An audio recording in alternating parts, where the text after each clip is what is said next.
Hey guys, welcome back to my house under construction. This is the real rebuild project. It's taken me a while to get there, but we are getting close to the end. Now this is interesting. When I was cleaning up the yard, getting close to being ready for landscaping, I pulled this pallet out that had a bunch of stuff on it, and check this out, termite damage on a pallet that's just in a yard for a few months.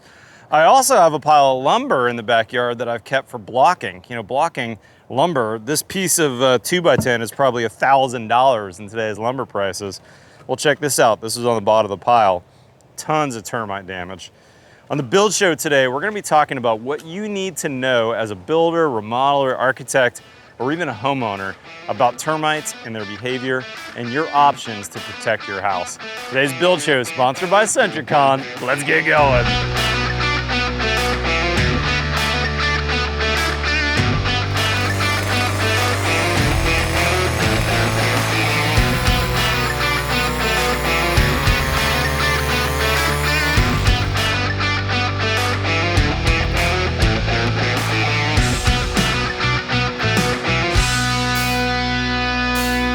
Guys, my termite expert today, Tyler from Sentricon. Tyler, we're talking termites. We're gonna try and give these guys some good understanding, not just on the options for preventing them, but before we get into that, I wanna help people understand what they need to know about termites to begin with. What's the ways that they operate and what's their nature so that we can keep them from hurting our houses? It's a good question, Matt. You know, they're kind of an interesting creature. They're everywhere. They're subterranean. They live below ground, and they forage. And they do so continuously and completely randomly. So they're gonna be everywhere out here, and they're gonna be looking for food, and that's how they move about. Now, I've always known that in Texas I've got termite issues, but do other people in other parts of the country, like even in northern climates, do they need to worry about termites too? Oh yeah, so termites are present all over the country. Pressures vary. Sure, it could be worse in the south, but every state, with the exception of Alaska, if you're in Alaska, you're okay, but otherwise, yeah, termites are something you gotta deal with. Interesting. Now, I've always heard that termites are kind of underground. What's the, can you give me a good understanding of how they work and what they do underground? Yeah, so the reason they're underground is that's their home, right? So they're always out looking for food. They build their galleries underground, they have their colonies underground, and they're always foraging for food. That can be a house, it can be a tree, that can really be anything. Okay. And you know, they really only show themselves a few times a year, and that's sometimes when people catch them, right? So, but their main habitat is below ground. Gotcha. Now, I think I've heard an analogy before that their system of tunnels and the way that they move is similar to like the tree root system, where you've got maybe a mound, a tree trunk, but then that tree has roots everywhere. Is that a good analogy for termites? Yeah, it's a great analogy, Matt. So if you take this oak tree here and you were to plop it out of the ground, shake it off, and look at that root ball, that's kind of what their underground colony network system would look like. Gotcha. Now, when it comes to houses and protecting those houses, in years past, especially when I'm building new construction, I think about a new foundation. Usually I've got an inspector that's looking for a termite letter to show that I've gotten some termite treatment for the house. I'm also oftentimes have a bank official that's saying, I need to verify that you've had some kind of termite treatment done. And as a production builder 20 years ago, we dumped 50 gallons of some chemical in the ground before we'd pour our footings. Correct. And as a custom builder, I've used physical barriers a lot, like Termimesh or one of these other type of physical products. But what are the other options out there for termite protection? Yeah, so there's a few options. There's a product out there, it's called boric acid. You can paint it on the studs. It's done at the time of construction. Okay. There's the trench and treat method that you talked about, where you dig a trench and you flood that. Can be done prior or post-construction. And of course, you've got termite baiting systems. Okay. You also mentioned the physical barriers. There's not a whole lot of those, but there are some of those physical barriers you can put in the weep holes and around plumbing penetrations. But your core is really your termite baiting stations, your trench and treats, and your boric hairs. Gotcha. Now, this product you're putting in, talk to me about Sentricon. Yeah, so Sentricon is a termite baiting system, and what that does is they feed on the bait itself. Has an active ingredient in it that will control their molting, so it stops them from molting, and that's part of their life cycle, and that's the way that it works. So they encounter it, they feed it, they share it with their colony members. It works its way through the colony, and you get total colony elimination. Okay, so there's actually something in that tube that you put in the ground. Can you show me that? Yeah, absolutely. So inside this bait station, if I open this up and take this out, is this what we call Recruit HD. It is a bait device. We call it a bait device. And this is a cellulose material. An analogy that I like to use is humans eat food to get protein. That's how we survive. Termites eat wood to get cellulose. This is a man-made cellulose material that is more so than the wood that they're going to find around your home. So they really like this. Now, Tyler, is it okay for you to be handling that bait station? Actually, Matt, great question, and yes, it is. Doesn't do anything to a human. It disrupts the molting process of a termite. Therefore, for humans, animals, perfectly okay. Okay, so kids in the backyard, dogs digging it up, we're not worried about that. Unless they molt, and then I think we have a bigger problem. All right, sounds good. Okay, so then we're putting these in around the house. Talk to me about location and spacing and all those kinds of things. Sure, so it's gonna go all the way around the house. We're gonna put them at intervals of about 10 feet, about 2 to 3 feet away from the foundation. Okay. It can be further if you have to, in the grass and the flower beds, differences and things like that. But it's gonna encompass the house to kind of give you that barrier, if you will.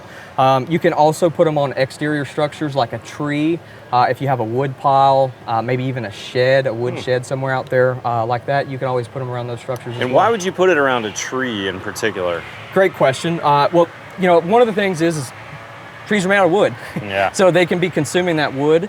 Those tree roots are barriers or ways for them to travel, if you will.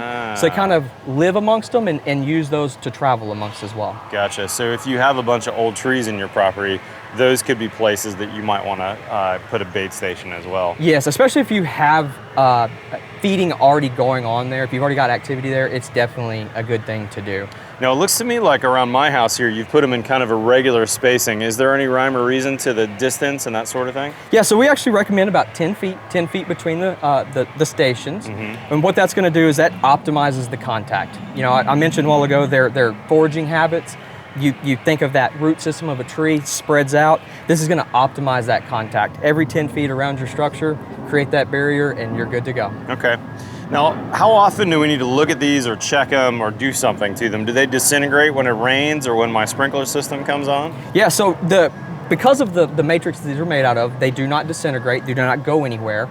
Termites are actually the only thing that will actually feed on it. No other insects or anything do that.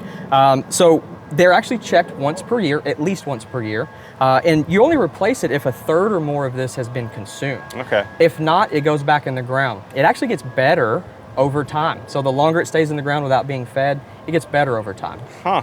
So basically you're pulling this out once a year and going, all right, it still looks brand new. We don't have any termite issues here. Let's put it back in. Or if it's been chewed on more than a third, we're gonna put a new one in to make sure we got enough material there to kill the whole colony. That's exactly right. And one thing that's actually pretty cool to see is you go to a house and you pull it and you have activity on there.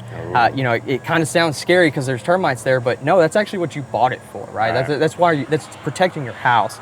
So in that case, you know, if it needs to be replaced, you replace it, but you just keep on going around with your service. Very cool. Can you give me any understanding on price? I know this is hard because we're watching this all over the country. Yeah. But is this, $10,000 to treat a house, or what's it cost? If it's that much, you've got a big house. But no, it's not 10,000. It's usually, it can be in the upper hundreds, maybe in the thousands. You know, a lot of it depends on where you are, the part of the country that you're in, the pressure that you're dealing with, and the markets that you're in. It's size of structure. You know, everything's based on the size of structure, so that can play into it as well. Yeah, because you have a lot more of these that you're drilling and putting in. Exactly. The bigger the house, the more stations. Makes sense. Now, you in particular used a drill that looked like, basically just a, the same kind of bit I'd use to auger out some studs. A little harder because I've got some clay soil around here. What happens if you have rock, or if you're in sandy soil, or some of the other conditions we're going to have around the country? Can you still use your system? Yeah, absolutely. Soil structures doesn't matter. I mean, the sandier it is, the easier it is to install. Okay. But it comes down to equipment use. The CSS, the Certified Sentricon Specialist, will have the appropriate equipment. They may have rock bits. They may have some specialized bits for the parts of country you're in. But yes, it's not a problem. Soil structure, soil types, it doesn't matter. All right, so really you could use this anywhere in the country. Anywhere in the country. Very cool. Tyler, appreciate it, man. This is a really interesting system. Guys, Sentricon is the manufacturer, but you're actually gonna purchase this through someone who's been trained and certified in your particular area. So we'll have a link in the description so you can find someone in your area. This is a really interesting product for me as a builder because, for instance, on my house, this is a remodel. I had my existing slab.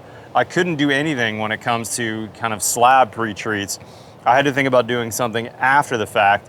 And my inspector specifically asked me for my treatment letter and said I'm gonna need that at the final inspection. So if you're a builder, remodeler, architect, very good company, interesting product, you should definitely think about this. And if you're a homeowner, don't forget, even if you have a brand new house that had one of those treatments done, this Sentricon system is gonna help you out in the future, right? Because if I had a chemical pre-treat on a house, a new construction house, that only lasts a certain amount of time. I've always heard about a decade. Is that true? Yeah, 7, 10, maybe a little longer, depending on where you are. But so once your house is 10 years old, even if you had a new construction pre-treat, it's not gonna help anymore. And if you have a physical barrier, like I've done in the past, that doesn't help you with termites that are gonna tunnel up on the outside of the slab or get it in other ways. So this is a very cool system, Tyler. Anything I missed on this? That's right. You know, one thing I would add is it's a great option if it's at new construction as well for pre-treat methods. If you're a builder, you're looking for something that is convenient.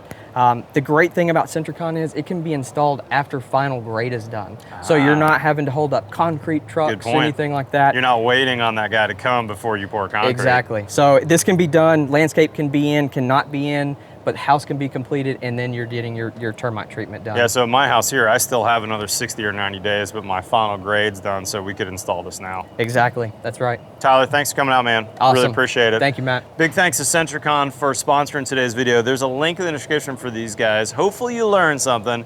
If you're new to the Build Show, guys, we publish new content every Tuesday and every Friday. And oh, by the way, over on our network, buildshownetwork.com, we actually publish 5 days a week. We've got some fantastic builders, another architect, and we've got a bunch of new contributors just about to come on, so stay tuned for that. Guys, follow me on Twitter and Instagram, otherwise we'll see you next time on The Build Show.